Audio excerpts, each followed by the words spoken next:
We often believe that intimacy is where two souls finally meet, but for some, it is the very battlefield where love and fear collide.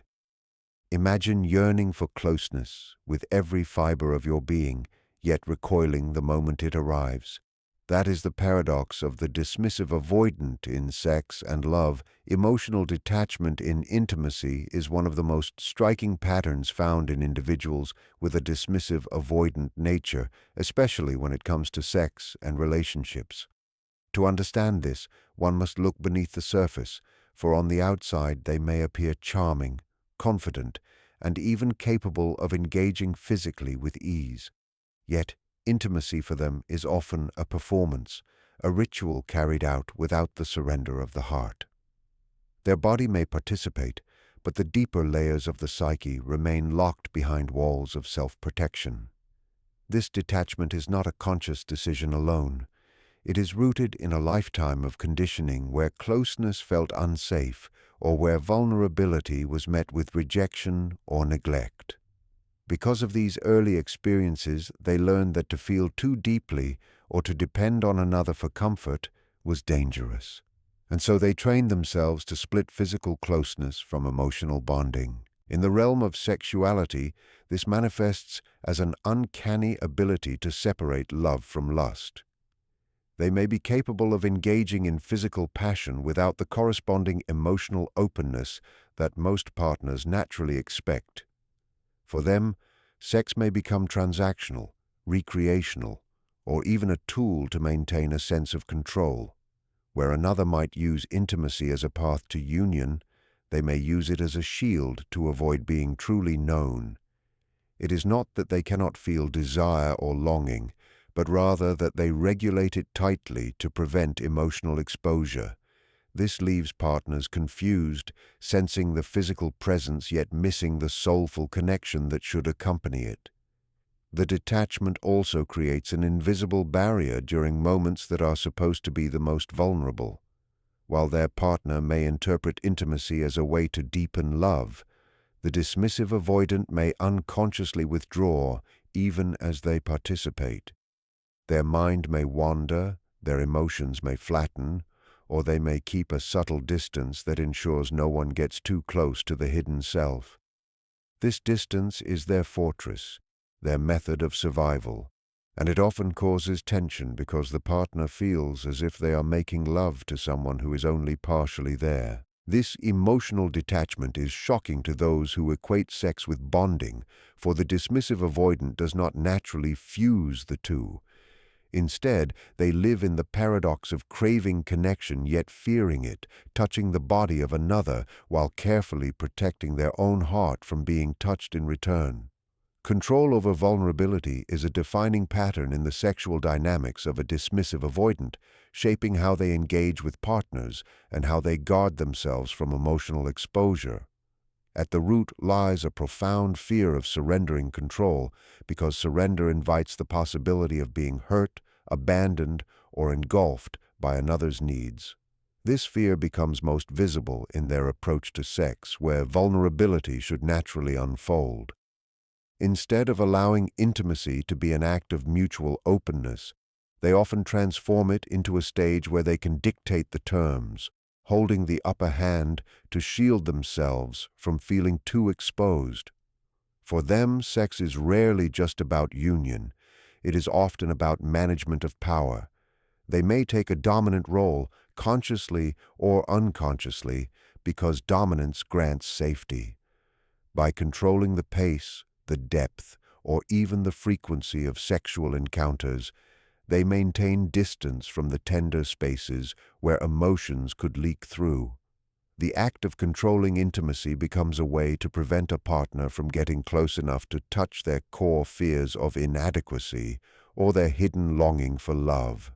This dynamic can leave their partner feeling as though intimacy is conditional, given only when the dismissive avoidant feels secure enough to allow it, rather than as a free and flowing exchange. This control often extends to the way they time or withhold sexual closeness.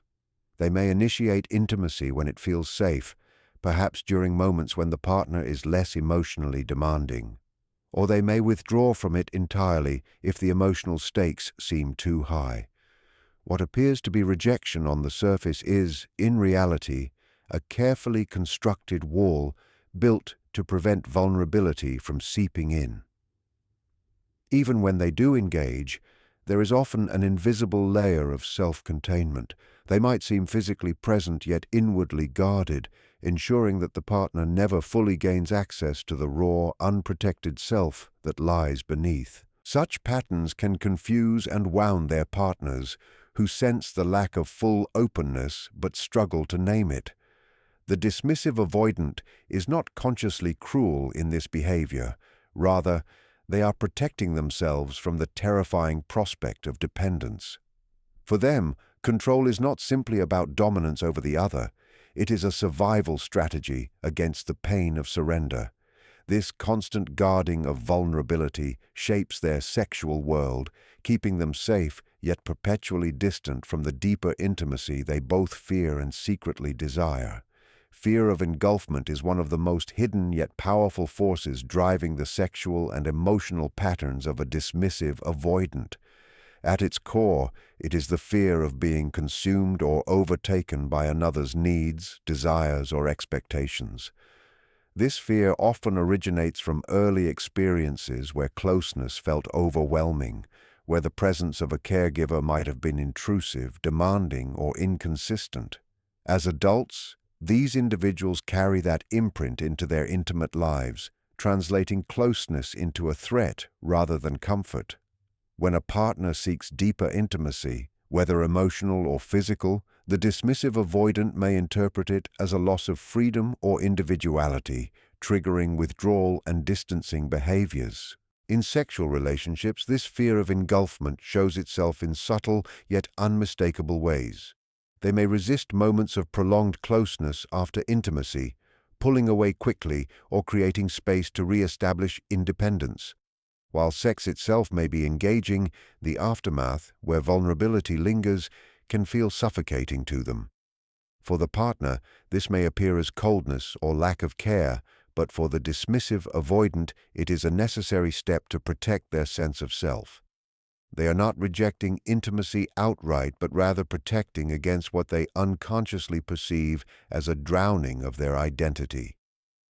Triggers often surface when a partner expresses strong emotional need or dependency, even in the context of passion.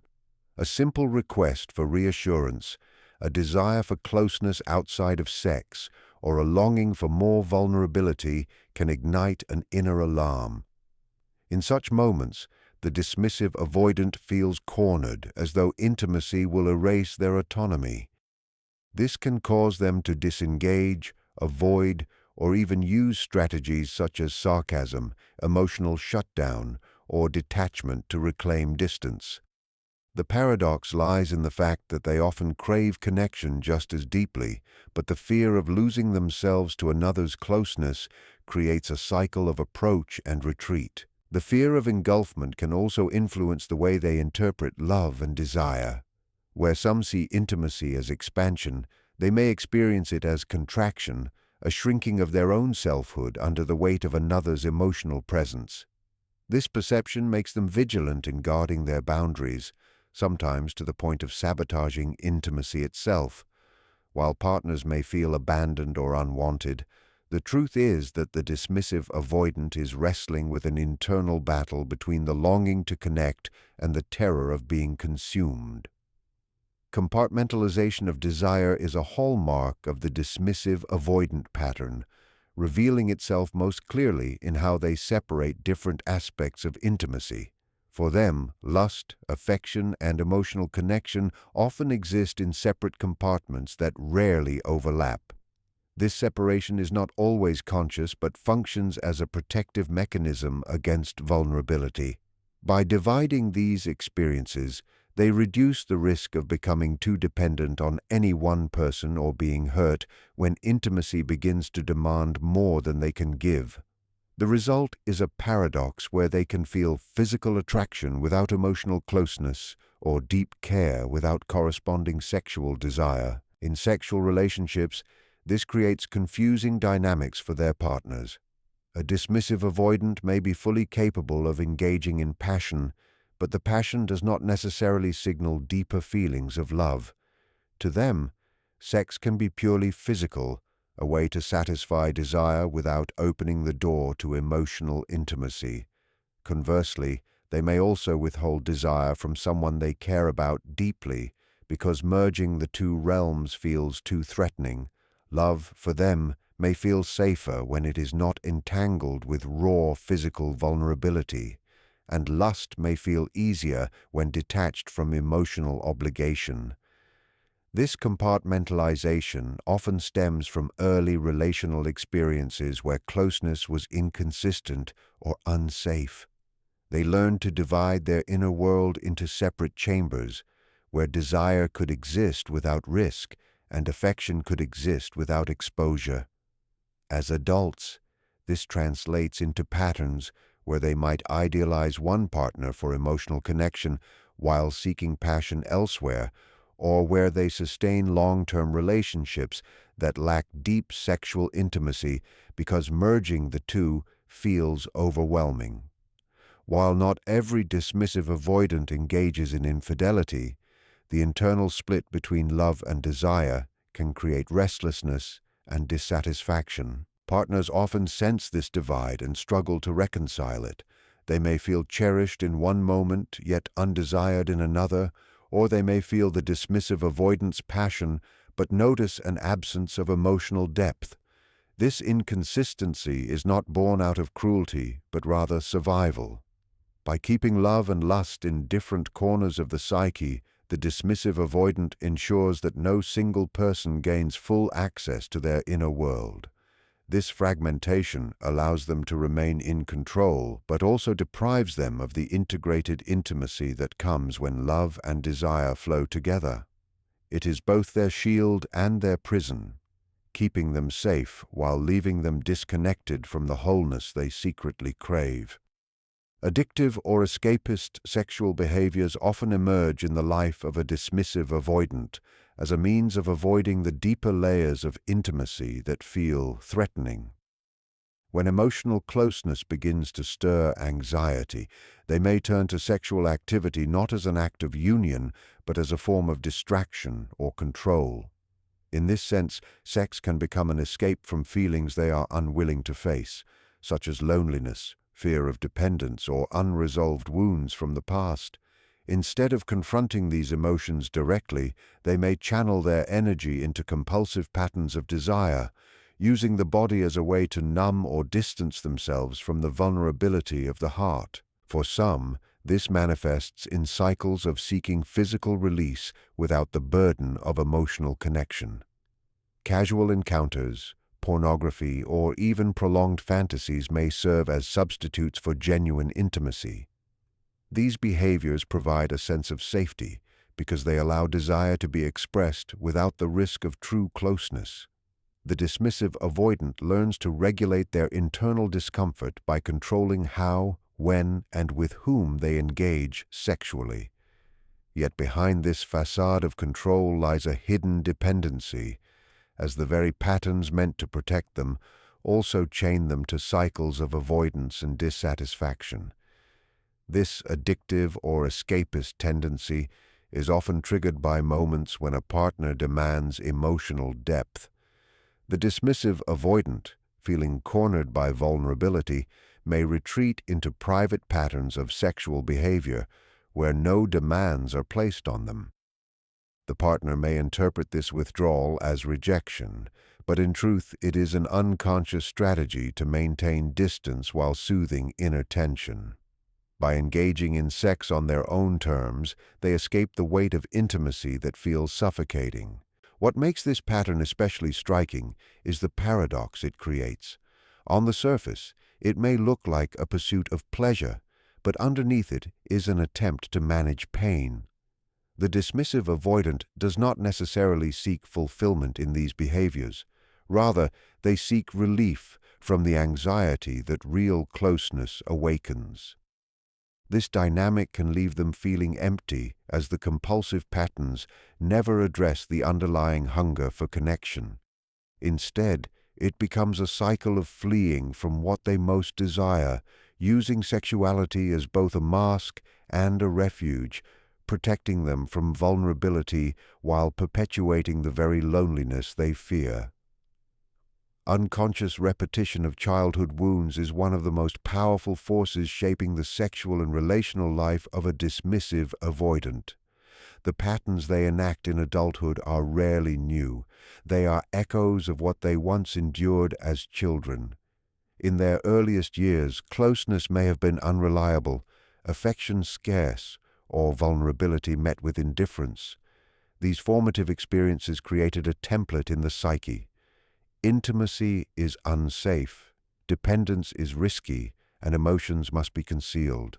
Without realizing it, they carry these lessons into adult intimacy, repeating the very dynamics that once caused them pain, as if trapped in a cycle that seeks both avoidance and resolution. In the realm of sexuality, these childhood wounds appear in the way they distance themselves even when connection is offered. For a dismissive avoidant, sexual intimacy can trigger memories stored not in conscious thought but in the body and nervous system. When a partner reaches out for closeness, the dismissive avoidant may unconsciously experience it as the same overwhelming demand they once felt as a child. Their instinctive response is to withdraw, shut down, or keep the encounter superficial. This withdrawal is not a reflection of their partner's worth, but rather an old defense mechanism resurfacing in the present moment. Triggers often emerge when a partner expresses need, vulnerability, or deep longing. To someone with an avoidant imprint, these gestures can awaken the old memory of having to protect themselves from emotional suffocation or neglect. Instead of opening up, they reenact the wound by pulling away, thereby repeating the dynamic of distance they once experienced from their caregivers. It is a tragic cycle, because while they long for love, the very closeness that could heal them also terrifies them, leading them to recreate the same emptiness they hope to escape. This unconscious repetition also influences the way they interpret intimacy. They may expect disappointment or rejection even when none exists, projecting the wounds of the past onto the present partner. Sexual encounters that could be moments of trust are instead filtered through the old belief that vulnerability is dangerous. Thus, they find themselves caught in a loop where the past keeps intruding into the present. Until these patterns are brought to awareness, the dismissive avoidant remains bound to a script written long ago, one where love is always just out of reach, and intimacy is forever entangled with the echoes of childhood pain. The paradox of yearning versus withdrawal defines much of the inner world of a dismissive avoidant, and it is nowhere more visible than in their sexual and emotional patterns. On one hand, they carry the same human longing for closeness, intimacy, and union as anyone else. They may fantasize about deep love, feel drawn to the idea of connection, and even seek partners with whom they can share passion. Yet, when that intimacy begins to manifest in reality, the very thing they yearned for triggers fear and discomfort. This paradox creates a push and pull dynamic where they alternate between reaching for closeness and retreating into distance, leaving both themselves and their partners caught in a cycle of confusion. In the sexual realm, this paradox plays out with striking intensity. They may feel a strong desire for passion and closeness, only to withdraw once that desire is satisfied or when the emotional expectations become too real. After intimacy, they may become distant, cold, or preoccupied, as though the act of connection awakened an anxiety that must be quickly managed through withdrawal. For their partners, this creates a sense of inconsistency, moments of warmth and desire followed by sudden detachment. The dismissive avoidant does not always understand why they behave this way because much of it operates unconsciously, driven by deep-seated fears of vulnerability. The yearning within them is genuine, but so is the fear. When they feel safe, they can allow themselves to seek passion, But the moment that safety feels threatened, their instinct is to retreat. This often leads to relationships marked by cycles of pursuit and distancing, with the partner left, feeling as though they are always chasing a closeness that slips away. The dismissive avoidant may even question themselves, wondering why they cannot sustain the intimacy they secretly crave. Yet beneath this struggle lies the protective mechanism that has defined their way of surviving closeness since childhood. The paradox is painful because it ensures they are never fully satisfied. When they withdraw, they feel the ache of loneliness. When they yearn, they fear the loss of control. This constant inner conflict makes intimacy a battlefield where desire collides with self-protection.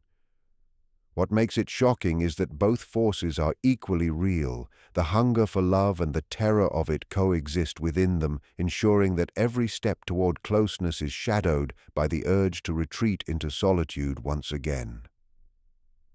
When we examine the sexual patterns of the dismissive avoidant, we are not simply studying behaviors, but uncovering the hidden architecture of their inner world.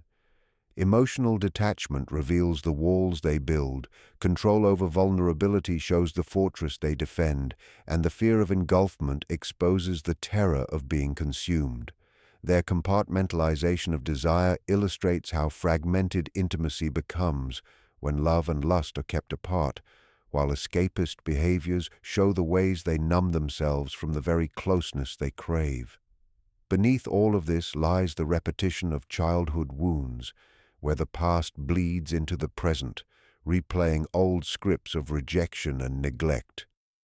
Finally, the paradox of yearning versus withdrawal reminds us of the constant tension within them, a longing for intimacy entangled with an equal fear of it. These patterns are shocking not because they are foreign, but because they mirror the hidden struggles of the human psyche, our desire for love shadowed by our fear of losing ourselves. The dismissive avoidant is not cold by nature but wounded, protecting themselves with defenses that were once necessary for survival. Their sexuality, therefore, is less about rejection and more about self-preservation, less about distance and more about unhealed pain. To understand them is to see beyond the surface and into the unconscious forces that shape their choices. The lesson we draw from this exploration is not to condemn, but to illuminate. For in every avoidant pattern lies a hidden longing, in every withdrawal, a silent cry for safety, and in every act of detachment, a desire to be free from fear. When these wounds are recognized, healing becomes possible, and intimacy can shift from a place of defense to a place of true union. Until then, the dismissive avoidant remains caught between love and fear, touching the body of another while guarding the soul from being touched in return.